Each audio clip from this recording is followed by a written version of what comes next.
बिस्मिल्लाहिर्रहमानिर्रहीम।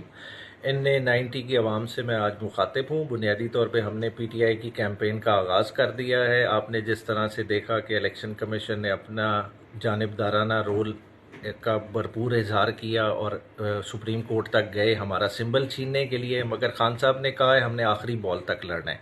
तो वही इनिंग्स को जारी रखते हुए हम मैदान में उतरे हुए हैं। खान साहब ने अपना पैनल PTI का अनाउंस कर दिया है, मियाँ वाली के लिए जमाल एहसन खान NA-89 के लिए, और मेरा इंतखाब उन्होंने किया NA-90 के लिए। और हम खान साहब का मिशन लेके अब इधर मैदान में उतरे हैं। मेरा इंतखाबी निशान दरवाज़ा है और मैं उम्मीद करता हूँ हल्के की आवाम को कि आप भरपूर तरीके से इस कैंपेन को चलाएंगे। देखें, आपने ये नहीं देखना कि हम सिस्टम की जो हमारे खिलाफ जो रुकावटें हैं उनसे डर जाएं। बुनियादी तौर पे खान साहब ने जो नारा लगाया है कि गुलामी ना मंजूर और ला इलाहा इल्लल्लाह, जो हमारी इलेक्शन कैंपेन का बुनियादी नारा है, उसी मैनिफेस्टो को लेके हमने आगे चलना है। और इंशाल्लाह ताला आप देखेंगे कि 8 फरवरी का दिन हमारे लिए एक निजात का दिन होगा।